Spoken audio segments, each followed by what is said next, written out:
अगर वो एवरेज बच्चा थोड़ा भी एफर्ट डाल देना, क्योंकि मैं भाई 9th में मैथ्स में बहुत एवरेज था, ठीक है, मुझे ऐसा लगता था कि यार मेरे से बिल्कुल नहीं होगा मैथ्स, पर मैंने फिर भी 10th में मैथ्स के अंदर ये वही बच्चा था जो कि शायद 9th के अंदर मैथ्स में फेल होने वाला था। पर मुझे जब पता चला कि यार अच्छा ऐसी गलती भी हो सकती है, ठीक है। हेलो एवरीवन, कैसे सभी लोग? उम्मीद करता हूँ सभी लोग बहुत अच्छे होंगे। Welcome back to the channel. और ये तुम्हें थोड़ी सी डिफरेंट लोकेशन लग रही होगी क्योंकि मैं थोड़ा सा बाहर आया हुआ था एक इंपॉर्टेंट मीटिंग से। वो क्या है वो तुमको बहुत ही जल्दी पता चलेगा। पर ये जो वीडियो है, ये वीडियो अपलोड करना, रिकॉर्ड करना बहुत जरूरी था। तो मैंने सोचा यार कोई बात नहीं, स्मार्ट बोर्ड के सामने नहीं है, पर पूरी तबाही फैम तो वही है, ठीक है। कंटेंट मैटर करता है, ठीक। तो आज जो है हम कुछ ऐसी मिस्टेक्स के बारे में बात करने वाले हैं। पर उसके पहले wishing all of you a very happy Diwali, ठीक है। आपको और आपके परिवार को दिवाली की बहुत बहुत शुभकामनाएं, ठीक। और मैं उम्मीद करता हूँ कि आप सभी लोग बहुत अच्छे हैं। एंड बस यार ऐसे ही तुम लोग और तबाही मचाते रहो, ठीक है, और बहुत अच्छा करते रहो, ठीक है। वही मेरी उम्मीद रहेगी और वही हमेशा मैं एक्सपेक्ट करूंगा। आज हम जिन मिस्टेक के बारे में बात करने वाले हैं, आज इस वीडियो के अंदर जो हम बात करने वाले हैं, सीन है ना कि इस बारे में मैं काफी समय से वेट कर रहा था कि मैं तुमको बताऊं। पर ऐसा है कि तुम्हारी बहुत सारी चीजें चल रही थी, क्रैश कोर्स आ रहा था, वीडियोस आ रहे थे, बहुत सारी चीजें चल रही थी, उस कारण मैं अपलोड नहीं कर पाया। और अगेन मैं फील करता हूँ कि ये एग्जैक्ट टाइम है इस बारे में बात करने का। क्योंकि देखो यार, तुम्हारा भैया होने के नाते, अथर्व भैया होने के नाते, मैं हमेशा ये नहीं चाहता हूँ कि मैं तुमको सिर्फ फॉल्स होप्स देता रहूं कि यार नहीं इतना कर लो तुमको 40 में से 40 आ जाएंगे, तुम इतना कर लो तुमको 100% आ जाएंगे। नहीं यार, ठीक है। मैं ये फील करता हूँ कि मैं हमेशा हर चीज के लिए तुमको प्रिपेयर्ड रखूं, या फिर तुम्हें हमेशा वही चीजें बताऊं जो कि शायद तुम्हें अच्छी तरीके से प्रिपेयर करें। अब ऐसा नहीं कि मैं तुमको हमेशा सिर्फ पॉजिटिव ही बताते रहूं कि नहीं यार इतना तो कर लो कि बहुत अच्छे नंबर आ जाएंगे। नहीं, तुम्हें नेगेटिव्स के बारे में भी पता होना चाहिए, तुम्हें उन चीजों के बारे में भी पता होना चाहिए जो कि नहीं करना है। क्योंकि जब हम ये अच्छे तरीके से पता होता है ना कि ये तो बिल्कुल ही नहीं करना है, हम हमेशा कहीं ना कहीं एक सही डायरेक्शन में जा रहे होते हैं। इसलिए आज हम बात करने वाले कुछ ऐसी मिस्टेक्स के बारे में जो कि जनरली बच्चे इस टाइम पर करते हैं। क्योंकि ऐसा है कि तुम्हारे अथर्व भैया भी कभी ना कभी 10th में रह चुके हैं, ठीक है। मैंने मेरे बैचमेट्स को देखा है, मैंने तुमसे पहले आई हुई बैचेस को देखा है, ठीक है। तो ये मिस्टेक्स इस समय पर लाखों बच्चे कर रहे हैं और मैं चाहता हूं कि तुम इन्हें सुनो, इनके बारे में जानो और ट्राई करो कि तुम इन्हें अवॉइड करो। क्योंकि जब तुम इन्हें अवॉइड करोगे ना, शायद तुम्हारा रिजल्ट, तुम्हारी प्रिपरेशन और अच्छी हो सकती है, ठीक। विद दैट बीइंग सेड, बिना किसी देरी के स्टार्ट करते हैं।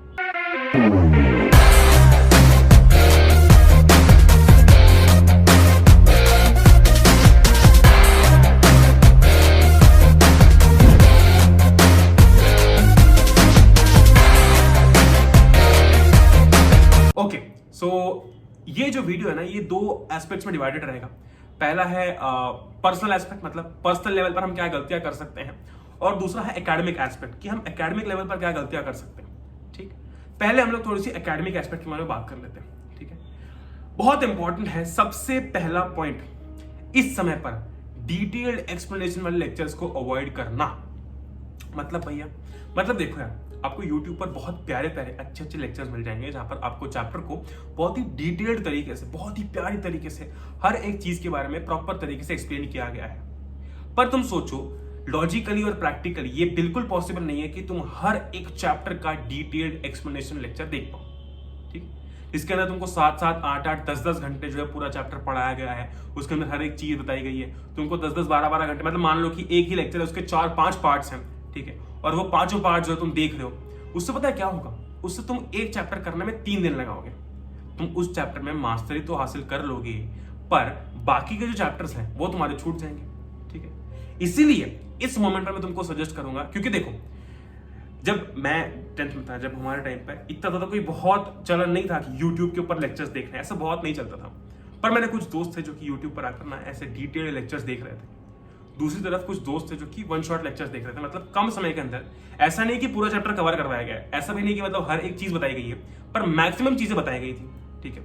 तो एक तरफ मेरे कुछ दोस्त थे जो कि बिल्कुल ऐसा डिटेल लेक्चर देख रहे थे, एक तरफ कुछ दोस्त थे जो कि वन शॉट लेक्चर्स देख रहे थे। मतलब कि हाँ, पूरा सिलेबस तो नहीं करवाया गया, पर 90% चीजें करवाई गई है। अब हो ये रहा था कि दोनों ही सेम लेवल पर चल रहे थे, मतलब इनका भी सिलेबस मान लो कि तुम 30-40% हुआ था और इनका भी 30-40% हुआ था, ठीक। ये जब तक एक चैप्टर करते तब तक इनके 5 चैप्टर हो जाते थे। हुआ ये कि धीरे धीरे इनका सिलेबस हो तो गया, ऐसा नहीं हुआ कि 100% पूरा हो गया, पर इन्होंने मैक्सिमम कवर कर लिया, इन्होंने काफी कम कवर किया, ठीक है। तब क्योंकि मैं तो भी बुक से ही पढ़ रहा था, मैंने नहीं पढ़ा था क्योंकि मुझे कोई गाइड करने वाला भी नहीं था, तो मैंने तो नॉर्मल बुक से ही पढ़ा था। पर मुझे जब पता चला मुझे पता चला कि यार अच्छा ऐसी गलती भी हो सकती है, ठीक है। और इस समय पर बहुत सारे ऐसे बच्चे होते हैं जो कि क्या करते हैं कि लंबे लंबे लेक्चर्स देख रहे हैं अपनी टर्म उनको लेकर कि 30 दिसंबर को पेपर है, चलो एक काम करते हैं लंबे लेक्चर्स देखेंगे। नहीं यार, अवॉइड करो इस चीज को, ठीक है। ट्राई करो कि तुम वन शॉट लेक्चर्स देखो, छोटे लेक्चर्स देखो। मैं ये मानता हूं कि उसके अंदर पूरा नहीं पढ़ाया जाता है, पर इस मोमेंट पर जब आपका सिलेबस कम हुआ है, आपको पूरा पढ़ने का समय भी नहीं है, ठीक। मैं ये नहीं कहता हूं कि अगर अभी से पढ़ना चालू कर रहे हो तो तुम पूरा नंबर नहीं स्कोर कर सकते हो। अगर तुम चाहते हो तो बिल्कुल कर सकते हो, पर अगर तुम इस पेस से जाओगे कि भाई 3 दिन में एक चैप्टर करूंगा, तो उस हिसाब से नहीं कर पाओगे। इसलिए ट्राई करो कि तुम ज्यादा से ज्यादा सिलेबस अपना अब कवर अप कर पाओ, ठीक है। रिवीजन करते रहो और ट्राई करो कि तुम वन शॉट लेक्चर्स देखो। तुम्हारे लिए स्पेशली क्रैश कोर्स चलवाया है मैंने, ठीक है। फ्री क्रैश कोर्स है एप्लीकेशन पर, यूट्यूब पर तुम्हें फ्री में जो है वन शॉट लेक्चर्स जो है वो आ रहे हैं, ठीक है। तो उनका इस्तेमाल करो और ट्राई करो कि तुम अपना अच्छी तरीके से सिलेबस कवर अप कर पाओ, ठीक। इसलिए अवॉइड करना कि भाई तुम एकेडमिक लेवल पर, पहली चीज तो ये हो गई कि यार लंबे लंबे लेक्चर्स देख रहे हो। सेकंड ही इसके अंदर एक पॉइंट आता है, वो ये है कि इस समय, इस पर्टिकुलर मोमेंट पर आपके पास इतना समय नहीं है कि आप खुद के नोट्स बनाने जाओ।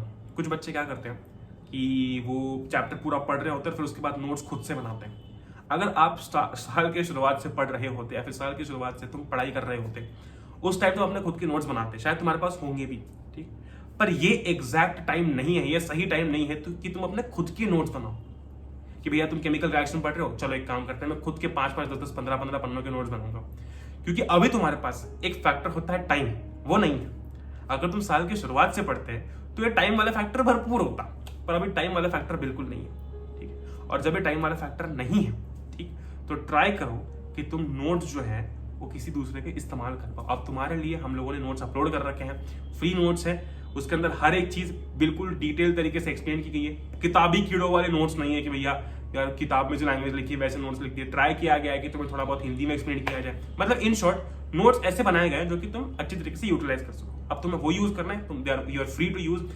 अगर तुम्हें कोई किसी और के नोट्स यूज करना है, you are free to use, कोई दिक्कत नहीं है, कोई परेशानी नहीं है। पॉइंट सिर्फ इतना है कि इस एग्जैक्ट पर्टिकुलर टाइम पर, ठीक है, खुद के नोट्स बनाने मत जाओ। अगर बना भी रहे हो तो छोटे नोट्स बनाओ, यूं नहीं कि भाई 5-5, 6-6 दिन लगा रहे हो एक ही चैप्टर के नोट्स बनाने में। इसमें तुम्हारा समय बहुत ज्यादा वेस्ट होगा, ठीक। इसलिए या तो 3-4 ऑप्शन है, या तो तुम हमने जो नोट्स दिए वो यूज कर सकते हो, या तो तुम्हारे दोस्तों ने जो नोट्स बना रखे तुम उनसे ले सकते हो, या फिर तुम अगर किसी ने एनसीईआरटी के अंदर हाईलाइट कर रखा है तो वो हाईलाइट्स पर फोकस कर सकते हो, या फिर अगर तुमने खुद ने एनसीईआरटी के अंदर हाईलाइट कर रखा है तो उन पर फोकस कर सकते हो, ठीक है।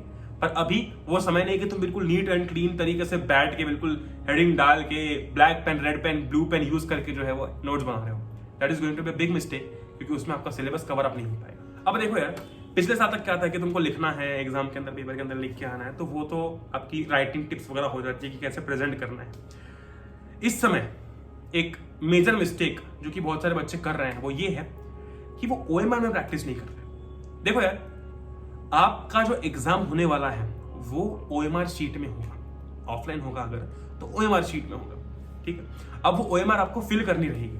जब मैं बात करता हूँ किसी 12वीं क्लास के बच्चे की, तो उसको ऑलरेडी, अगर वो कॉम्पिटिटिव के लिए प्रिपेयर कर रहा है तो उसको ऑलरेडी उसकी कोचिंग से, उसके स्कूल से, जो मतलब जनरली क्या होता है कि उन बच्चों को ना ओएमआर फिल करने की प्रैक्टिस हो जाती है, ठीक है। लेकिन अगर मैं स्पेसिफिकली 10th क्लास की बात करता हूँ तो मेजोरिटी बच्चे ऐसे होते हैं जो कि जनरली ऐसे कोई दूसरे एग्जाम नहीं देते हैं, और जब वो नहीं देते हैं उनको ओएमआर के बारे में इतना ज्यादा नॉलेज नहीं होता है। हाँ, कभी ना कभी तुमने बचपन में कोई ना कोई ओएमआर शीट फिल कर दी होगी, पर इतना ज्यादा नॉलेज नहीं होता है। तो अगर आपको आपकी कोचिंग या फिर स्कूल की तरफ से ऐसी प्रैक्टिस नहीं करवाई जा रही है इन केस, तो आप ये खुद से करो, ठीक। क्योंकि जब तक तुम खुद से ओएमआर की प्रैक्टिस नहीं करोगे तुम्हें पेपर के अंदर दिक्कत आएगी। भाई मैंने देख रखा है, बहुत सारे बच्चों को देख रखा है जिनके एग्जाम के अंदर तक वो गलत हो जाते थे, मतलब वो गलत जो है वो सर्कल फिल कर देते थे, ठीक। क्यों? क्योंकि प्रैक्टिस नहीं थी, ठीक है। इसलिए यार प्रैक्टिस होना बहुत इंपॉर्टेंट है। अब मान लो कि तुमने, एक अज्यूम करते हैं कि तुमने सब पूरा पेपर देख लिया, ठीक है। पूरा पेपर देखने के बाद तुमको कॉन्फिडेंस भी आ गया कि अरे वाह क्या बात है, मुझे सब आता है। पर मान लो कि गलती से, मान लो कि क्वेश्चन नंबर 2 का जो आंसर है वो है बी और क्वेश्चन नंबर 3 का जो आंसर है वो है सी। तुमने क्या किया, गलती से क्वेश्चन नंबर 2 का जो ऑप्शन है वो क्वेश्चन नंबर 3 में मार्क कर दिया, यानी कि क्वेश्चन नंबर 2 का आंसर बी था, वो तुमने क्वेश्चन नंबर 3 में बी मार्क कर दिया। अब तुम सोचो कि उसके बाद सारे ऑर्डर्स चेंज हो जाएंगे। जो तुम्हें 3rd में डालना था वो तुम 4th में डालोगे, जो 4th में डालना था वो तुम 5th में डालोगे, ठीक है। ये गलती नहीं हो जाएगी, तुमको पेपर पूरा आता है, तुमको नॉलेज पूरा है, पर गलती कहां पर हो गई, इंप्लीमेंट करते समय। इसीलिए ये यार मैं तुमको वापस रिपीट करके बता रहा हूँ कि OMR शीट में प्लीज प्रैक्टिस कर लो। तुम्हें नियरेस्ट स्टेशनरी शॉप पर मिल जाएगी, जहां पर तुम्हारे पर मिल जाएगी, ऑनलाइन मिल जाएगी। ट्राई परचेसिंग दैट, ठीक है। एक बंडल परचेज कर लो और ट्राई करो कि तुम उसमें प्रिपरेशन करो, ठीक है।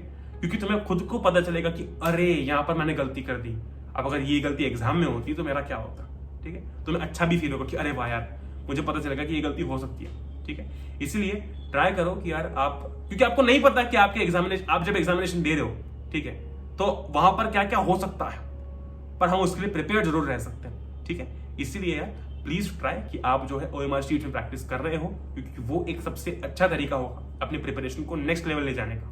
इसी के साथ थोड़ा सा इंपॉर्टेंट पॉइंट ये भी आता है कि आप जितना हो सकता है उतना अपने आप को गैजेट से दूर रखो। मतलब भैया ये तो भैया आप पेरेंट्स वाली बात कर रहे हो, नहीं यार सुनो मेरी बात। देखो, मैंने लोगों को देख रखा है PDF से पढ़ते हुए, और मैंने देख रखा है लोगों को फिजिकल शीट से मैंने यानी कि अपने पेपर से पढ़ते हुए, आपकी किताबों से या फिर आपके नोट से पढ़ते हुए, प्रिंट आउट निकाल के।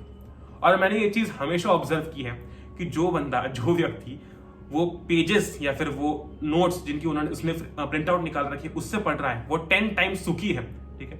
10 टाइम्स ज्यादा अच्छा फील कर रहा है जो कि अपने PDF से पढ़ रहा है। देखो, ये नहीं है कि PDF से पढ़ना गलत है, ठीक है।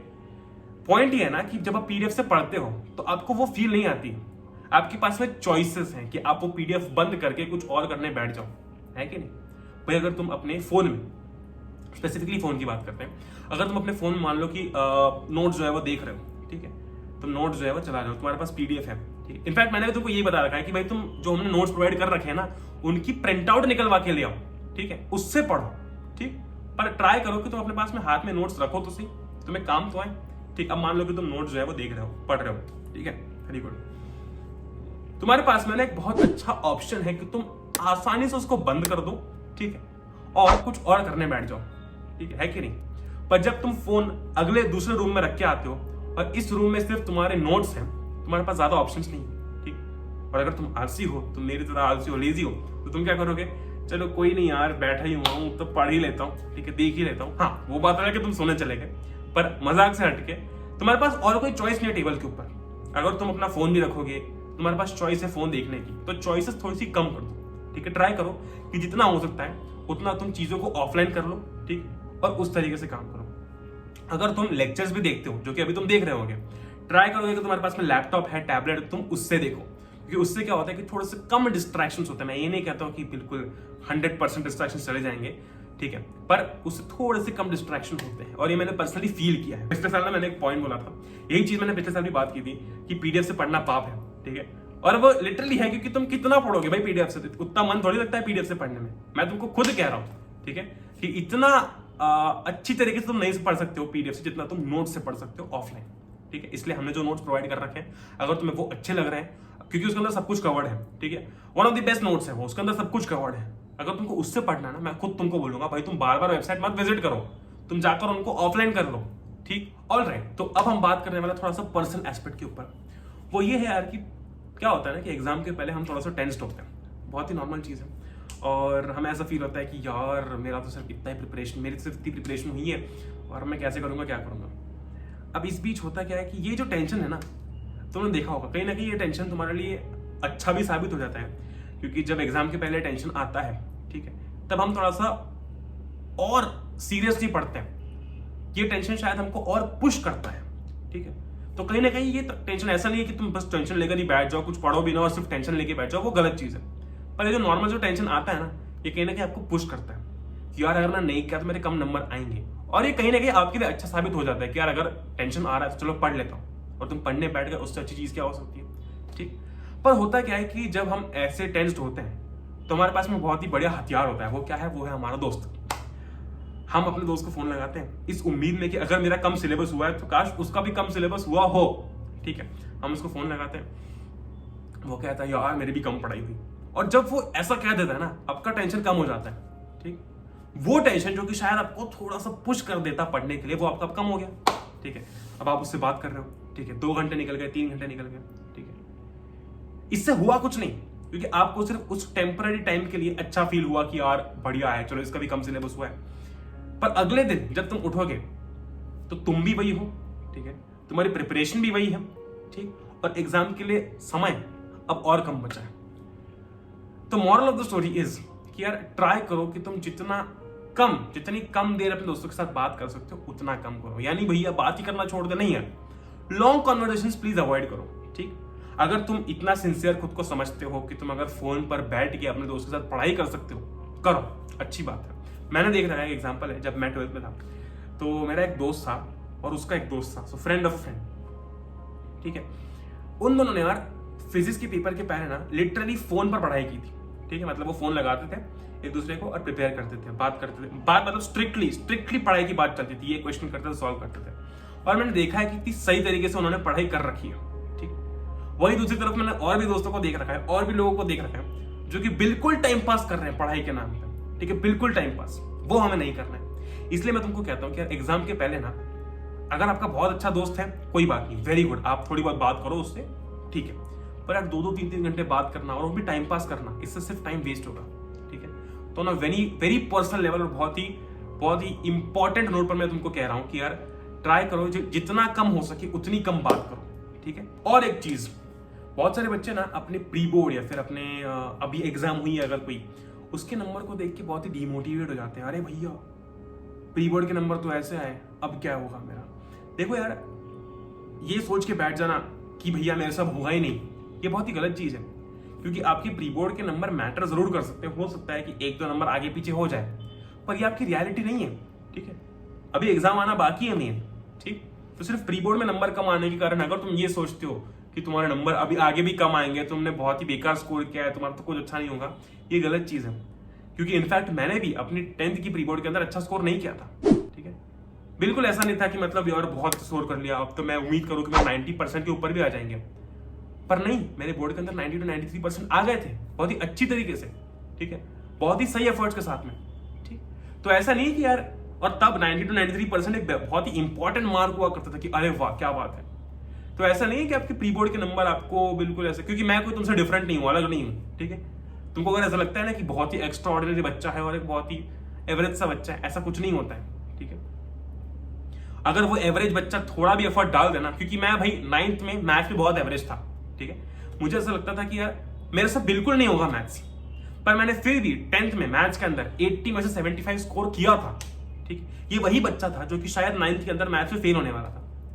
ठीक, तो ऐसा बिल्कुल नहीं है कि यार तुम जो है अगर ऐसा फील करते हो कि नहीं भैया आप जो बोल रहे हो ना वो सिर्फ कुछ ही बच्चों पर एप्लीकेबल है, नहीं, वो सब पे एप्लीकेबल है। ठीक है, तो उम्मीद करता हूँ कि ये कुछ चीजें हैं आपको जो हेल्प करेंगी, जिससे कि आप शायद अपनी प्रिपरेशन को और अच्छा कर पाओ। और मैं उम्मीद करता हूँ कि आपको ये वीडियो पसंद आया होगा।